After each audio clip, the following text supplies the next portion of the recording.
بسم الله الرحمن الرحيم.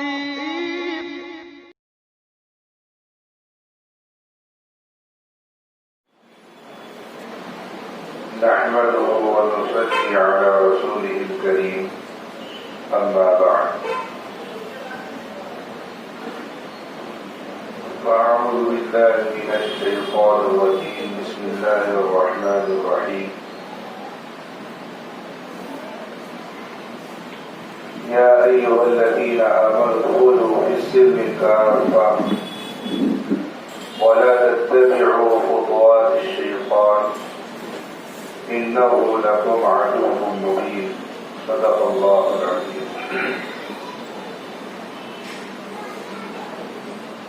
صدر جلسہ حضرات علماء کرام، بزرگان محترم اور برادران عزیز، یہ اسلامی سال کا پہلا مہینہ ماہ محرم الحرام ہے۔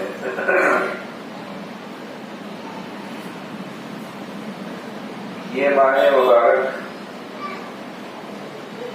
خود احتسابی کا مہینہ ہے، اپنا جائزہ لینے کا مہینہ ہے۔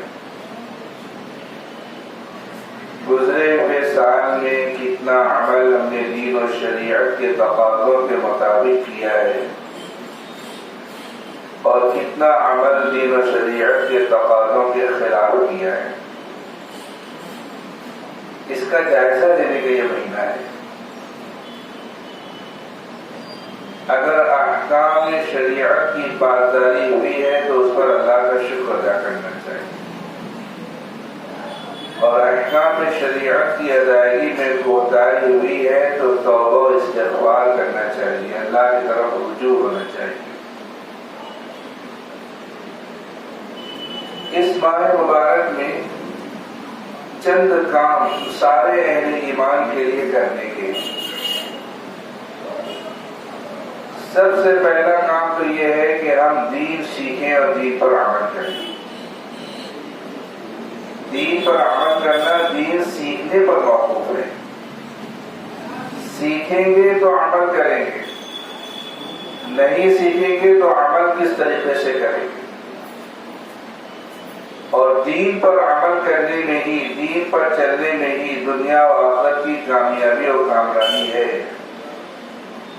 دنیا و آخرت کی صلاح اور فلاح دین پر چلنے میں ہی ہے۔ یہ دین اللہ تبارک و تعالیٰ نے جو ہم کو دیا ہے، اللہ کے نزدیک پسندیدہ چیز ہے۔ یہ دین نبی آخر الزمان جناب محمد رسول اللہ صلی اللہ علیہ وسلم کے نزدیک پسندیدہ چیز ہے۔ اللہ تبارک و تعالیٰ نے قرآن کریم میں ارشاد فرمایا ہے، ان الدین عند اللہ الاسلام، یعنی پسندیدہ دین و مذہب اللہ تعالیٰ کے نزدیک دین اسلام ہے۔ جو بندہ دین پر عمل کرتا ہے، اللہ تبارک و تعالیٰ اس کو دنیا ہی میں چند نقد انعامات عطا فرماتے ہیں۔ پہلا انعام اللہ تبارک و تعالیٰ یہ عطا فرماتے ہیں کہ اس کو سکون و عافیت کی زندگی عطا فرما دیتے ہیں۔ جو بندہ دینداری کی زندگی گزارتا ہے، اللہ تبارک و تعالیٰ اس کی زندگی میں سکھ چین عطا فرما دیتے ہیں۔ زندگی کے اندر کوئی ٹینشن نہیں رہتا، زندگی میں کوئی فکر دامنگیر نہیں ہوتی، ٹینشن فری زندگی دیندار بندہ گزارتا ہے۔ دوسرا انعام اللہ تبارک و تعالیٰ یہ عطا فرماتے ہیں کہ اس کے جان، مال اور عمر میں برکت عطا فرما دیتے ہیں۔ برکت کا مطلب یہ ہے کہ انکم تھوڑی ہوتی ہے، آمدنی تھوڑی ہوتی ہے، لیکن تھوڑے میں اللہ تبارک و تعالیٰ سب پورا کر دیتے ہیں۔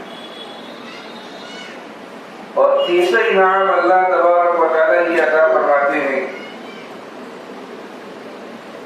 کہ جب بھی کوئی مسئلہ پیدا ہوتا ہے تو دین پر چلنے کی برکت سے دعا کے ذریعے سے اللہ تعالیٰ اس کے اس مسئلے کو حل کر دیتے ہیں۔ اور ایک چوتھا انعام دینداری کی زندگی گزارنے پر اللہ تبارک و تعالیٰ یہ عطا فرماتے ہیں کہ اس کو لوگوں کا محبوب بنا دیتے ہیں۔ جو ملتا ہے محبت سے ملتا ہے، جو دیکھتا ہے محبت سے دیکھتا ہے۔ اس کے برعکس، اس کے برخلاف، جو بندہ دین اور شریعت کو چھوڑ کر زندگی گزارتا ہے، قوانین شریعت کی، احکامات خداوندی کی کوئی پاسداری نہیں کرتا، تو 4 قسم کے عذابات یا نقصانات میں اس کو دنیا ہی میں مبتلا کر دیا جاتا ہے۔ بے دینی کا پہلا وبال یا پہلا نقصان یا پہلا عذاب یہ ہوتا ہے کہ اللہ تبارک و تعالیٰ سکون و عافیت کی زندگی سے محروم کر دیتے ہیں۔ راحت و آرام کے تمام اسباب و وسائل مہیا ہیں، لیکن بے دینی کی یہ بے برکتی اور نحوست ہے کہ رات رات پر نیند نہیں آتی، نیند کی خوشامد کرنی پڑتی ہے۔ نیند لانے کے لیے ایک گولی کھاتا ہے، نیند نہیں آتی، دوسری کھاتا ہے نہیں آتی، تیسری کھاتا ہے نہیں آتی، بعضے 10 گولیاں نیند کی کھا جاتے ہیں تاکہ کسی طریقے سے نیند آئے، لیکن نیند نہیں آتی۔ یہ بے دینی کی نقصان ہے۔ بے دینی کا دوسرا نقصان ہے، دوسرا وبال یہ ہوتا ہے کہ اللہ تبارک و تعالیٰ جان، مال و عمر و رزق میں برکت سے محروم کر دیتے ہیں۔ انکم خوب ہوتی ہے، آمدنی خوب ہوتی ہے، پیسہ آتا ہوا خوب دکھائی دیتا ہے، لیکن کہاں چلا جاتا ہے کچھ سمجھ میں نہیں آتا۔ اور بے دینی کا تیسرا نقصان یہ ہوتا ہے کہ جب کبھی کوئی مسئلہ پیدا ہو تو دعا کرنے کی توفیق نہیں ہوتی۔ مختلف قسم کی تدبیریں بندہ اختیار کرتا ہے، لیکن اصل مسئلے کا حل جس ذات کے پاس ہے اس کی بارگاہ میں آنے کی توفیق نہیں ہوتی۔ اس کے سامنے ہاتھ اٹھا کر کے مانگنے کی توفیق سے بندہ محروم ہو جاتا ہے۔ اور بے دینی کا چوتھا نقصان، چوتھا وبال یہ ہوتا ہے کہ اللہ تبارک و تعالیٰ لوگوں کے دلوں سے محبت نکال دیتے ہیں۔ پہلے جاتا تھا، لوگ عزت کرتے تھے، احترام کرتے تھے، اب جاتا ہے تو اس کو آتا ہوا دیکھ کر کے لوگ راستہ بدل دیتے ہیں۔ کوئی اس سے ملنا نہیں چاہتا، کوئی اس سے بات کرنا نہیں چاہتا، کوئی اس کے ساتھ میں لین دین کرنا نہیں چاہتا، کوئی اس کے ساتھ کاروباری معاملہ کرنا نہیں چاہتا۔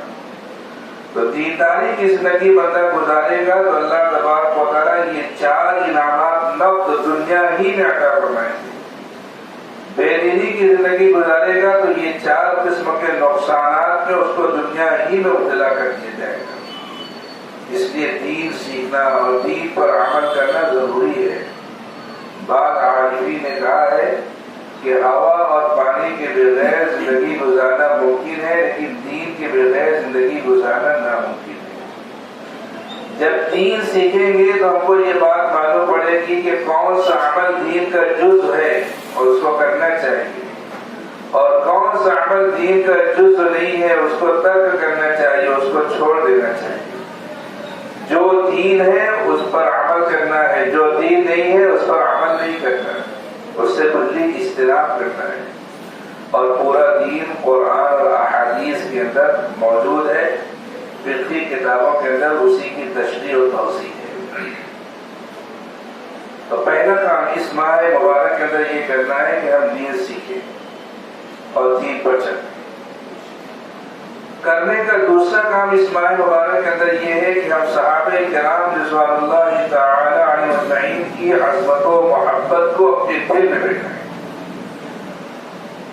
ابھی مولانا نے بتایا کہ صحابہ کرام سب کے سب عادل ہیں اور سب کے سب معیار ایمان ہے، معیار حق ہے۔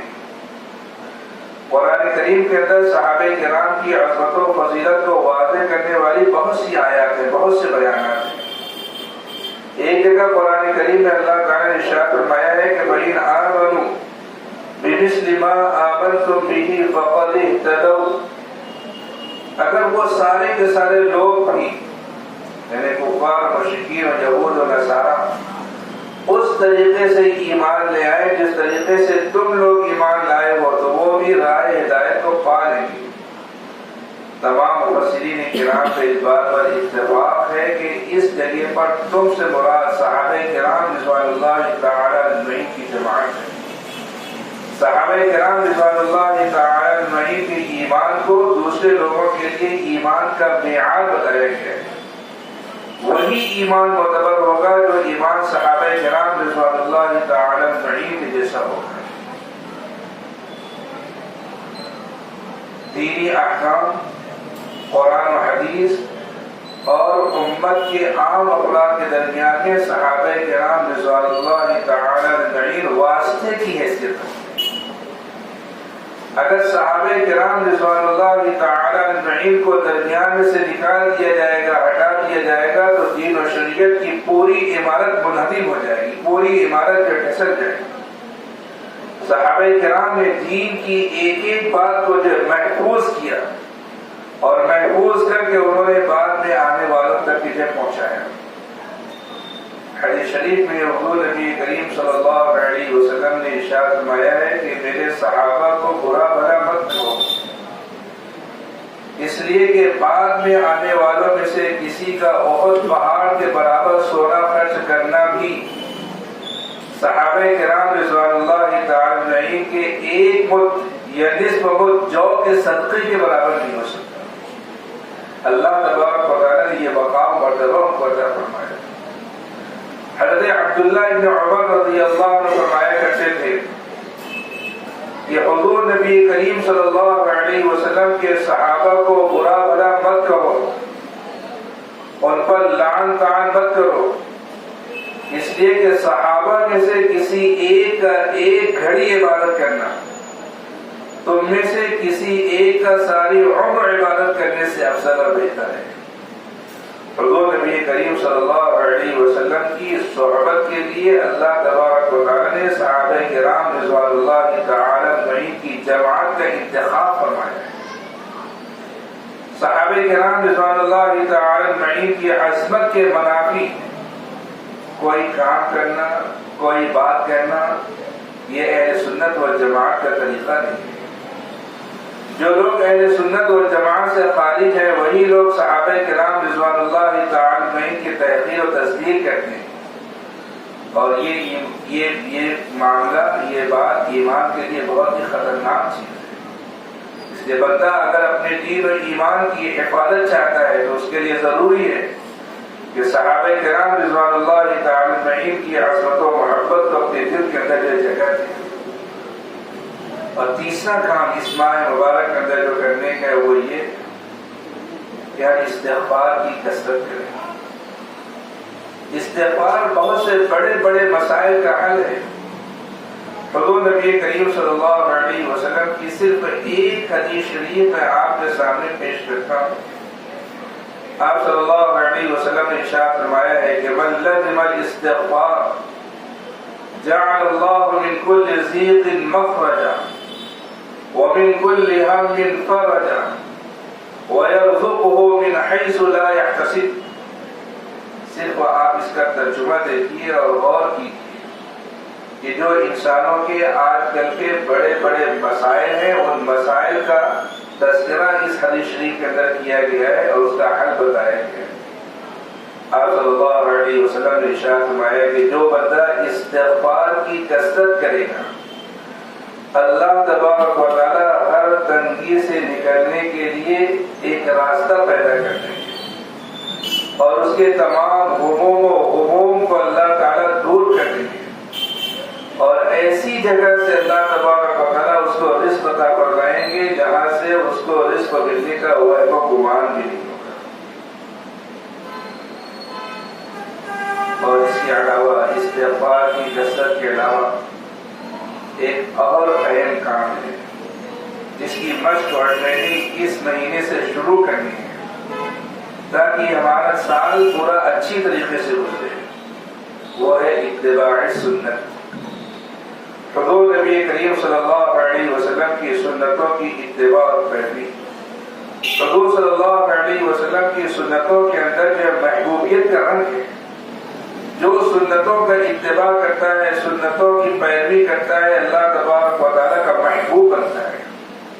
قرآن کریم میں ارشاد خداوندی ہے قل قل ان کنتم تحبون اللہ فاتبعونی، اے نبی صلی اللہ علیہ وسلم آپ کہہ دیجئے کہ اگر تم اللہ سے محبت کرنا چاہتے ہو تو میری اتباع اور پیروی کرو، تو کیا ہوگا؟ یحببکم اللہ، اللہ تعالیٰ تم سے محبت کرے گا، تم اللہ کے محبوب بن جاؤ گے، وَيَغْفِرْ لَكُمْ ذُنُوبَكُمْ، اور اللہ تبارک و تعالیٰ تمہارے گناہ کو جو ہے معاف کر دے گا۔